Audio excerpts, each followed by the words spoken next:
Okay, abalabi baffe ku JDS Media olunaku lwaleero nsanyusa okubalaba nammwe abasubscribers abalikinga n'abafollowinga channel yaffe mwebaite mujjangu okwo mugende ddala maaso okulikinga bandi muvisitinga YouTube channel yaffe mbegayidde buli agenda ku YouTube subscribe twetaaga basubscribers ng'ate mwe bakama baffe mwe mulina mutwa subscription kale no olunaku olwaleero mu programu yaffe wano JDS Media zitubatuusaako mwe mulina programu ey'olwaleero ffe abamu bannannyini programu etufuukidde akayinja omanyi bano ekisinga obungi balina bagamba nti twagala nnyo okufuuka ba celebrities mu bulamu oba aba socialites naye sometimes ekintu ekyo kikuzaalira akabasa oba oluusi ekikuviiramu ebirungi ebyereere. Katongole gyakomye okutrendinga, Katongole gyakomye okutambula, ndowooza n'abantu abasinga obungi bakomye okumulaba. Mwajjidde n'omukyala eyantuukiridde yankubidde essimu ng'aŋŋamba alina ensonga zaagala okumbuuliramu ezikwatagana ne Katongole. Ko nze ensonga ki? N'abaako byannyinnyonnyola. Besigenda bannyonnyola yagenda obibennyonnyolera. Ekyamazima Katongole amaze ebbanga ddene ng'ali ku social media era ng'aba YouTubers bangi bamukyaza. Ekibuuzo kya byonna omukyala ono bali tamulabanga kuvaayo era ekirala lwaki omulundi guno lwavuddeyo ebisingawo obungi agenda bibannyonnyola na lwaki avuddeyo wano ku JDS Media. Gwe natulaba sigala naffe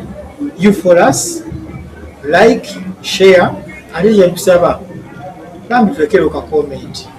wano ku JDS Media sasa kulaba nnyo amanya gaffe Amanya gange nze Namwanuka Harriet ndi mwana nzaalwa y'Ebuwende. Madamu Nabawanika kiki buzibu ki ononye ki? Emabegako awo mbadde followinga page yo. Actually nsasooka kubanga nkufollowinga naye nayina omuntu eyankubira essimu oluvannyuma lw'okulaba Katongole ku page yo ate nga nudde nga munoonya naŋŋamba omwami gw'oludde ng'onoonya mulengeddeko ku page bweti ne bweti namugamba okakasa naŋŋamba nti ne mugamba osobola okunsindikira ku linki omuntu oyo eyalaba Katongole ku page yo omukyala mukulu senga wange nga tasobola kusindika linki naye yali amanyi Katongole ng'omuntu naŋŋamba bw'oliba ofunye chance n'oyitako eno mityana nja kukulaga kubanga baakuba ekifaananyi baakuba Katongole ekifaananyi n'essimu y'omwana we abeera ewaka ne bakikipinga kati ne babanga bagamba oliyitako eno tujja kujja tufolowinga eno tulabe page Katongole kwali so nabadde njaawo neŋŋendako emityana eyo bwe nalabye nga page yo kwe kunoonyaako era bye bigere byo. Kiki ekimuyisa Katongole? Katongole oyo twaliko ffenna emabegako gyetuvuddeko mu biseera bya COVID. Yali akolera waffe eyo nga muzimbi yali akoota mu kizimbe ekimu naye senga wange yaba wange emmere eyali yasavinga ebyokulya mu kizimbe ekyo kati netukwatagana nnyo ne Katongole olw'ensonga yali mwana wa mpisa kati baali bakola before COVID nga tannatuuka. COVID bwe yatuuka ne babasitoopinga ne baba nga tebakyakola. Senga kwe kugamba Katongole olw'ensonga yali mwana mulungi mu baana bali ku sayiti eyo namugamba ate obonaabona nnyo kasita mulina we musuula onabanga weetaaza ekyokulya ojjanga wano ewaka n'okola ki n'ofuna ekyokulya naye tubeera wawaka ne Katongole okumala akabanga so mu mbeera eyo natukwatagana ne Katongole. Katongole n'afuuka part of the family naye ebyava mu kufuuka owa family byali birala nza ensonga lwaki obudde buno Katongole munoonya. Katongole yali akola wamu takola waffe yali akoota mu bizimbe ebya rawundi wa bigalo mityana. Yes. Kati kyembuuza mu byonna Katongole mw'ofunze mwate ekyama ne Katongole? anti kati ebiseera ebyo ffenna twali baana bato Katongole yali muto nange ebiseera ebyo nali nkyali lwawe waka ewassenga nga sinnavaawo kati mu mbeera eyo nga omanyi abantu nga muli bataata ejjukira ewa anti kubanga mbe muzigo twasiibangawo ne Katongole kati ogenda okwejjuukiriza Katongole andese n'olubuto kale kati ate nga tambulidde wajja akolaki teyava olwavaamu Katongole naddayo ewaabwe ate baiberi sayina simu naye mwenyini teyayina simu abazadde bo abantu ababeeranga naawe bamanya musomozi azini bamanyako ensonga ezo zikolagana ne Katongole before naawe nga otonatuuka era senga yamanya oluvannyuma lwa Katongole okugenda kubanga yandeka n'oluto nga sinamanya nti ndulina n'agenda bwe yagenda nsigala nga ndiko ne bambuuza oluto lwani bino byomanyi gobeerebwamu kakiwali era nayina obagamba nti amunaye omulenzi abadde abeera wano enyini tusigala nga buli omu anoonya naye tumanyi bwawe tugenda kukolaki bwewabeera ne Katongole tolinako bantu be bonna bewategeerako kyoboono oba beyakolakoko nabo bakozi banningi ofune ku masimu gaabo abavubuka be yali akola nabo nze safuna chansi mbeera ngaeyogera nabo nayogera na Katongole yeka eyajjanga ewaffe kubanga Segayika gwe yali akkiriza okujja okubeerako awaka ate era safuna namba zabwe nga nawe womanyi ebintu ebyo nga mwakava mu masomero obeera tomanyi kikigenda kutulako kiki kyogambye kyobadde osingira ddala okwetaaga ku Katongole oba ewa Katongole nze kyenneetaaza Katongole just mwana kumanya muzadde we nti gyali mulamu eyali badde taata we amanye nti taata wange gyali oba taata wange yafa kubanga kati nze namulabye olwedde gyali olwedde nali naggwamu dde essuubi nga ngamba omwana wange alabika kitaawe yafa oba biki oba biki engeri gyali omuzimbi nga nteeberereza mu bizimba okubanga byamugwira naye Katonda aba yampadde omukisa n'enziramu ne mulaba nga waali wadde nalabye yavaako just nze kyenneetaaga si bugagga nti oba omwana nti oba nnoonya byabusika ekyenjagala omwana kulaba bazadde be kulaba famire ya taata we n'omwana okulira ku bukojjo oluusi tekiba kirungi abamu babbiramu n'obulwadde kati kino ekira kyenneetaaga obawo obuyambi bwonna oba obusobozi nti bampaddeyo ka school fees ngaako ka medical singa omwana oba aba afunyemuko obuzibu kuba nzize era nwanagana naye okuva mu buto naye bwe mba mmaze okufuna famire ye tomanya bwe banaaba abantu kalamu tujja kuba nga naye nga nzizaawo Katonda emabega ononsonyi okuzaawo Katonda emabega kati bino byambala naye nga ndowooza kati Katonda mwasinkaniranga mu nnyumba nsenga kati nga newomanyi era ebintu byekito oluusi wabangawo emikwano gye giyina buluumu nemugenda eyo kuba even nga nawe wojjukira biseera bya covid tewaaliwo nti oba loogi nga zikola era ye yali alina emikwano egyo gyakola nagyo nga mulimu abapangisa obuzibu nemugenda eyo sinakindi era abaali bakinjogera bwentyo bwe nkutunuulira nindaba kirasi gyolimu enfaanana gyofaananamu nindaba ne Katongole kyaliwo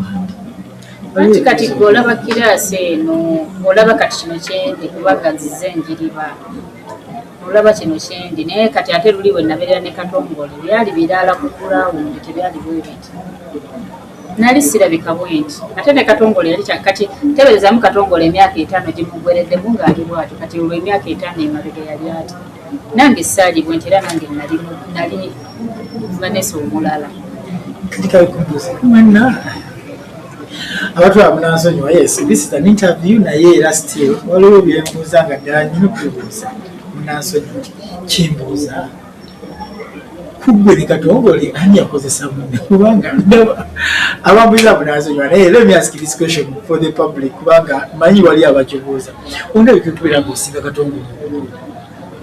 ate nomune Katongole simusinga nnyo kuba okusinziira bwe twali tunyumya ebiseera ebyo nali era simusinga kinene kiri awo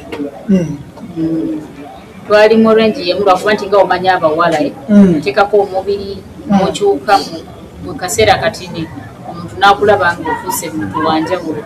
naye era ebiseera ebyo ne Katongole twali mu levo yemu ffenna nga tuliba nga twakava ku masomero nga naye yakava ku ssomero naye nze just mubiri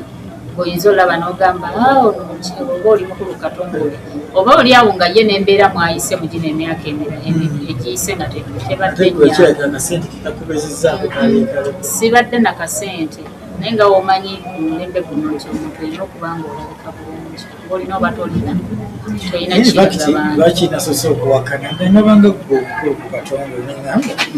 ono omukyala yesiba ku mwana fenna bwe nabeerera Emityana ne Katongole twali bato kana nali nakatandika oyiiya obulamu nga naye amaze byasoma nga naye ayiiya bulamu ng'atandise oyiiya obulamu anange nkutandise ffenna nga tuli bantu bakulu ate era ffenna nga tuli bato sizaalangako tazaalangako naye abawala nga weekugambye nti mubiri ate wegugattako eggwanga eryaffe ery'Abanyarwanda awo nekujja bagira nti omuntu asobola okuwa emyaka 5 ate ng'oli mwasa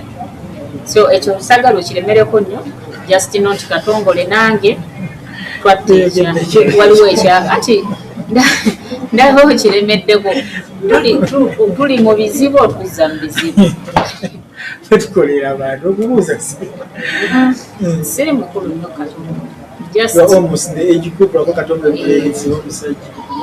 namba musingako kitono ate ebiseera bya covid ebyo byakozesa abantu era twakola ensobi nnyingi olw'ensonga nti okimanyi twali mu lockdown Katongole ayinza okuba nga oba oli awo girlfriend we yali yamuleka Masaka nga nange boyfriend wange mulese Mubende ndi Mityana kati awo nga age bracket gundi ngeri awo mwina kwetololera awo era ekatomedde kirabika olaba mu buto wali olaba kati ofaanana bwoti ate mu buto kyali kati nenkana atya singa mbadde sazibwa bizibu byange mbadde tugenda vaawo kati kambuuze so far ebbanga eryo lyonna gweko omuntu okola Vanessa Harriet tunda ebyokunywa ate era nti nyimba bwentyo kubeera ne Katongole lyansangira nali ntandiikiriza okuyimba nga mbitandiikiriza actually natuulangawo ne muyimbiramu byebimu ku byasinganga okumunyabaza muyimbiramu so kati nengenda mu maaso okuyimba bwazaala olubuto nakati essaawa zino byennimu nemba nga nzigala ebyokunywa emirimu mwenzija akasente obuuli awo akalabirira omwana embeera ya leero ndabika nganze omuntu I have no plan B. The only plan I have is to call ku Katongole abeeko kyatuwasaidiye nandigambye nti kamu meeting oba muyita gye but it is too late. Beside that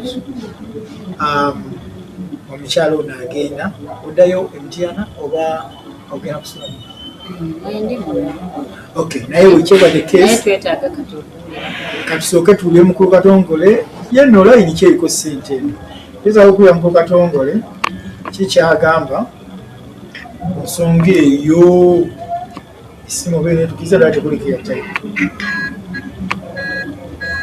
waliwo yampadde essimu naye teriko yatayo kati oba yampadde yakisimu esimu teriko yatayo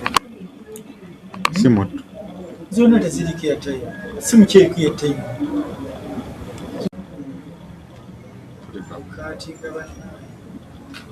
naye ngolooza eyita netiwaka yawano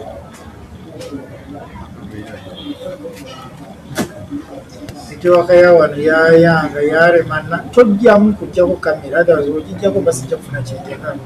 ina okuleka kamera nensobola okufuna kyenjagala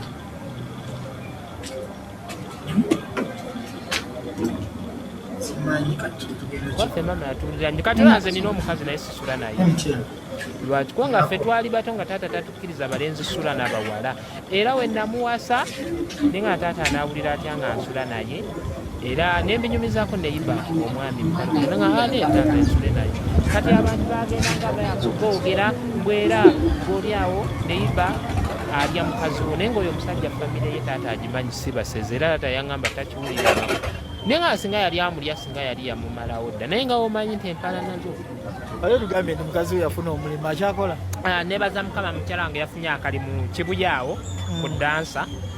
bamukubira simu alo switi sooti ya mmeka mbeereko tukubira Katongole inatwehisaidi mukulu yebaleko kyekiri obulamu bulungi ate wali buzibu mukama wange jasi njala kugaako nawe katono nnyo kakati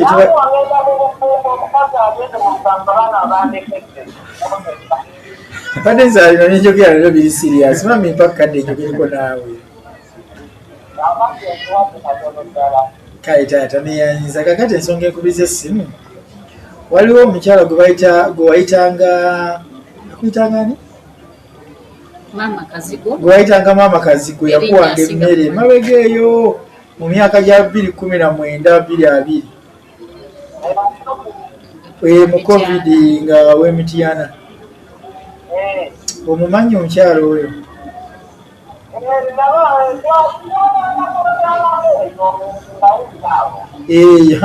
yagambye anti wuliriza agambe wapooterangayo naye mwakola n'ebyekikulu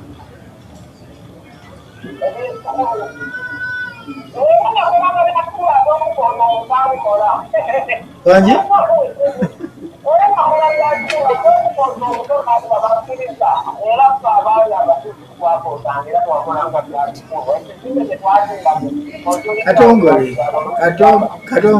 Katongole wamufunisa olubuto omukazi n'omulekera olubuto era ewaabwe bamugobezza omwana ayagala kulaba mumalize ensonga ze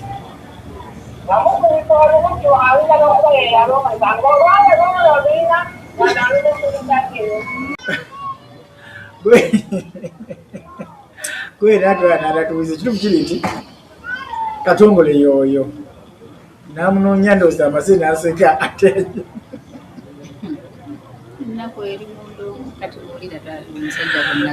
nyabo kakati ekitubu kiri nti we have to tulina okunoonya Katongole twogereko naye maaso ku maaso wakati kyendabye alinga akyali mu comedy kuba ye bunaku lwabeera saabina lowooza naye bwabeera naye Katongole comedy oba yenga omuntu yavaako kuba kati nze njagala kumanya ekituufu kyeki ojja kitegeera munaze omufuna era omulaba kuba kyamazima agenze n'ayogera n'enseka nga bimpeddeko yeyoyo naye bw'onooba omusisinkanye era ng'omulabye ensuubiro ojja kuba otegeera Katongole kyeki kuba bane ne program ndoza ndabise kati what are we going to do, what is next kyensuubira kiri kimu nze bane saabwe nti okkirize tufuneyo olunaku lumu ngenda kwogera naye kubanga tukola buli lwakusatu njogere naye tulabe oba musisinkana ne munyonyera maaso ku maaso kuba bayinza okulowoozera kuba nze buli omukubira bwati bwabeera osanga kuna nakiwa attention oba si ekyo kuyita n'obeerawo ne tumugwako nga gwe tamanyi simanyi kati nze kyensaba ogenda sooka oyogereko naye ensonga kuba kati gwe ozitegedde bulungi oyogereko naye omunnyonnyola embeera eriwo omuntu amwagala afaanana atya ekiwala ogenda sigaza kati kasitayo ebifaananyi obifunye omulage ekifaananyi atubuulire bw'anaaba akkiriza tukwatagane kuba kati nze ekyamazima n'omumutya mumutya ngenda neŋŋamba oba kati oba oli awo yafuuka mulalu nyinza omusemberera n'antema kabazzi oba n'akola ki nze njagala osooka oyogere naye omukakkanye ofune ekimuvaamu ekituufu bw'onaaba okifunye bene obuulire awo nfune wentandikira nange okuleeta omwana abalabe baffe ku GDS Media omukyalo ono twewaddeyo tugenda kumuyamba we are going to do our level best tulabe tuaccessinga Katongole however tetumanyi reaction egenda kuba Katongole naye nsuubira omuntu ayinza okubeera omwangu okutegeera ensonga zino ayinza kubeera muzeeyi wa Katongole okusinga Katongole nanze mmanyi Katongole buli kimu akikola nti kya comedy niwo omusanga mukubo gw'onyumya naye abamumanyi mumumanyi niwo boogera naye byamagezi omaliza kukuza kiwano kyakiwa kibalika. So I'm like bwe naaba nga kiganye wano ono omukyala ngenda muwa ennamba ya muzeeyi wa Katongole kuba ngirina